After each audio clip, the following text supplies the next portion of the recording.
How are you this dumb? Oh my goodness. So we have this video of Candace Owens debunking a reparations scam. Imagine having a title like that. You already know, huh? How do you tell me that you're white ignorant without telling me you're white ignorant?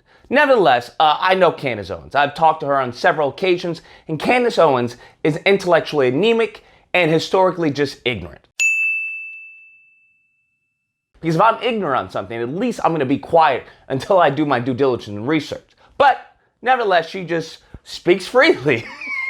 And then white ignorance applaud. So, it's a nice little hustle. Don't get me wrong. It's a nice little hustle. Now, Candace Owens, as I told you, is not the brain of Candace Owens. Candace Owens is nothing more than a spokesperson, right? Now, as a spokesperson, you don't have to know anything about what you're saying. You just have to speak passionately about what you're being told to promote. The brains of this organization would be Charlie Kirk. I personally, firsthand experience, have witnessed Charlie Kirk give her talking points, guide her through arguments and rebuttals, right? That's what Charlie Kirk's point is, right? He manufactures these Sambos. Getting into the video, you have Candace Owens, who is on this panel, and this outstanding young black bright man asks her, hey, why are you so against reparations? Why do you think we don't deserve reparations? Like, you got a form of reparations when you sued.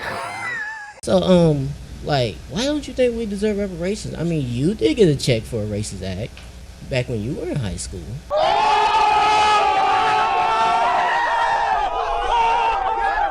Mwah! I give you that is a great example, because I guess you could say I wouldn't call it reparations, but yes, she did get a check cut when she was crying about racial discrimination. She got $35K of the school board, right? Now, she wants to act like that didn't happen, right? Because in her answer, she doesn't even address it, right? She deflects. Oh, well, that's not the same thing. Yes, boo-boo, it very much is. Especially someone who wants to talk about racism is a big problem. I love white people, but we already see she's already invested in her race. And by what I mean by her race, she's married George Farmer. She married into money, right? Got a baby out of it, okay? She got pregnant, then got married, but she secured the bag. That's her goal. She then responds that, yay, I was never a slave. The classic white ignorant talking point. So first off, these are two different points. I do not think that we deserve reparations for slavery. I was never a slave in this country. And it's so just base level, right? It's a very shallow talking point, because no one's saying that you are in fact a slave, right? Just like when, white ignorants want to say, I didn't own any slaves. Nobody's saying that you did own any slaves. Nobody's saying that. That's never been an argument anywhere. No one's presented that, right? However, we will admit that there are descendants of slaves, okay? And even though you weren't a slave owner, you benefited from slave labor. You benefited from the slave labor that this country exploited and used and never repaid. In addition to that, it's a little bit more than just slavery. Dr. Williams Darity goes over this. Dr. Claude Anderson goes over this. There's a slew of actual intellectual professors and historians that actually go over your grievances, right? Any questions you have, they answer it. That also has to do as far as with Jim Crow. It has to do with redlining. It has to do with mass incarceration. It has to do with a plethora of things that were directly targeted in a concerted effort to undermine Black America. That's what that has to deal with. And the giant umbrella that encompasses all of this is the wealth gap. That is a prime example why this exists. It's not because, white ignorants want to say you're not working hard, you're not businesses. No, that's not the case. So once she fails with saying I was never a slave, she tries to take the shotgun approach. And usually when someone tries to take the shotgun approach, they have no argument, right? They just shoot out a bunch of stuff that, if it hits, it hits. If it misses, it misses. But they're just bombarding you with a bunch of really weak formed arguments. So then she talks about, if anything, you're just going to get $200. It's never going to happen. And I think that the idea, if you think that you're going to get more than $200 from the government, okay, this entire debate is just, it's a joke. So which one is it? Because he didn't ask if it's ever going to happen. He asked, do you deserve it? Okay? Those are two very different questions. So you believing it's never going to happen is not an argument against it, whether or not it should happen. Then she shoots off another piss poor argument, right? Which is saying, hey, do you think we're the only group that has had something bad happen to them? It's never going to happen. Do you think that we're the only group, I'm just going to ask you this question, that has had something awful happen to them in this country? Listen, nobody is saying that. No, who's saying this, right? She brings a bunch of straw man arguments, a bunch of straw man fallacies. Nobody's saying that black people are exclusive, the only group that has had something done wrong to them. Nobody's saying that. However, we're the exclusive group that suffered from chattel slavery in this country. The only group that was used, their color was used to justify slavery. Okay? The only group in which it was backed by multiple religions nationwide. The only group that was taken from the homeland to this country in regards to chattel slavery. Okay? This, as far as when it came to chattel slavery in this country, specifically towards black Americans, yes, there are some exclusivities that have occurred to just us in this country. This now leads us to my favorite part, which really just exposes her just level of just stupidity. And that is she tries to act like Japanese. Well, what do you think the Japanese got reparations? And it's like, yeah, they did. Should the Japanese get reparations for the internment camps? Yes. She's so historically ignorant, right? Anytime you have, that's why she doesn't do a lot of debates, right? She doesn't do a lot of debates with actual people. She'll maybe go to a college campus or go to somewhere, right? But she won't do an actual one-on-one debate with someone who knows her stuff because she's ignorant. But like I said, and this is perfectly exemplified in this video, when Charlie Kirk whispers to her, the Jews.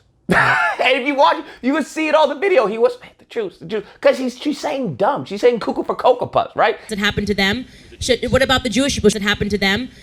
What about the Jewish people that happened to them? What about the Jewish people? And when she says, oh, do you think the Jews got reparations? And we all know the Jews got reparations. Nobody is saying that the Jews got reparations by the United States. Nobody is saying that. But heck, if we start looking at the funding that we give to Israel, heck, if we start looking at the special laws within our own country, and when it comes under the guise of anti-Semitism, oh yes, 100%. 100%. They getting reparations. More ways than one, fam. More ways than one. Then comes another fallacious talking point of the Irish. You know you have no argument, none, when you've gotten to the bottom of the barrel with the Irish were slaves. She then tries to incorporate the audience, a very smart technique, right, to get people on your side.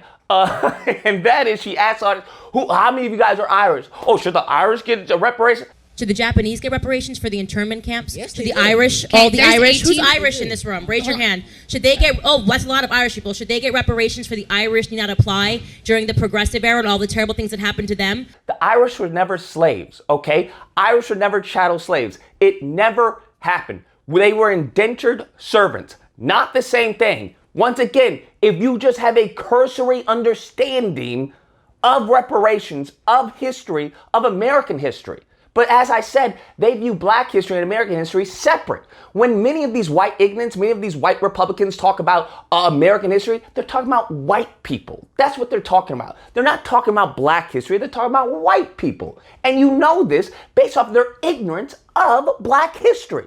You ask them about 1776, they can tell you everything. Oh yeah, 1776, oh blah, blah, blah, Declaration of Independence. Oh yeah. You ask them simple things about reparations. What? What you mean? Don't know anything, okay? Don't know anything. Please stop with this foolish drivel of Irish were slaves. No, they weren't. And then lastly, to wrap up this stupid Sunday, she then pulls out of her bag of Sambo, Larry Elder. Oh, bro. This is just crazy, bro. It's just crazy. You want to know what she says as like an argument for reparations not happening? It was legal. Yes, I swear to you, I kid you not. She got this horrible talking point of it was legal, and that you want to know something? I learned that they gave the slave owners, okay. They gave reparations to the slave owners. You want to know why? Because it was legal. And do you want to know who got reparations? This is actually fascinating. I learned this from Larry Elder yesterday. In the UK, they decided to give reparations because of the slave trade when they abolished it. You know who they gave reparations to? The slave owners. Because black people were their property legally. It was legal, right? So when they got rid of it, they gave them reparations. Boo-boo, sis. my Caribbean sister, okay? However you want to identify. Maybe you white, maybe you trans white. I don't know. Come here, boo-boo. Do you think that's an argument? Do you think that because it's legal makes it right? Do you goodness gracious. Do you think there was a lot of stuff that was legal? All right? The same reparations you were talking about, the Jews and the Japanese, that was legal too, my boo-boo. That was legal too. That's not an argument, okay? You just blew out your previous argument with this. You all over the place, girl. You all over the place. Just calm down. Calm down with the tap dancing, all right? You don't work for Charlie Kirk anymore. You don't have to be a slave anymore, okay? You now work for a new Jewish person, okay? Ben Shapiro. And I don't know how that's going. I know that relationship is strained thanks to Ye. So I'm just saying, just calm down. All right, just calm down. If you don't know what you're talking about, you don't have to speak on it. Candace Owens, Coondace Owens as I call her, reminds me of someone who always has to know something, right? You ask them about a question about this, and they say, well, blah, blah, blah, blah, blah. They always have an opinion on something. But most of the time, that opinion is not grounded or rooted in facts and evidence. It's just an opinion. Please stop talking on Black American history and Black American issues. You're not even Black American, boo. Please stop. And then stop talking from an ignorant perspective. This type of anti-Black racism, okay, is beyond me. How do you have such hatred for a group of people that you're not even going to look into the history in order to even form somewhat of a coherent argument or rebuttal? That's a level of disrespect that's usually reserved for the white ignorance of the Republican Party or the Democrat Party. Lord, man, those butter biscuits have got to be amazing, bro. They've got to be. Anyways, guys, that's the video. Let me know what you guys think. Whether or not you believe, look at her. She's very smart. I like her. She's really smart. Okay, she speaks the truth. Or if you don't believe, yes, tell me. I know she speaks the truth to you, my dear friend. I'm sure she does. I'm sure, just like back in the day when they had the minstrel shows, I'm sure you were applauding. Just, oh, this is great. This is great stuff. Yeah, those days are over now, Pimpin'. Those days are over. Now, if you happen to disagree, you're more than welcome to call in during Disagreement Day, which is typically held Friday through Sunday. There'll be a number on screen. You call in, we duke it out. Either or, hope you guys enjoyed the video. If you did, please feel free to like, share, comment, subscribe. Oh, that fun stuff. Till next time, guys, be amazing. Should the Japanese get reparations for the internment camps? Yeah.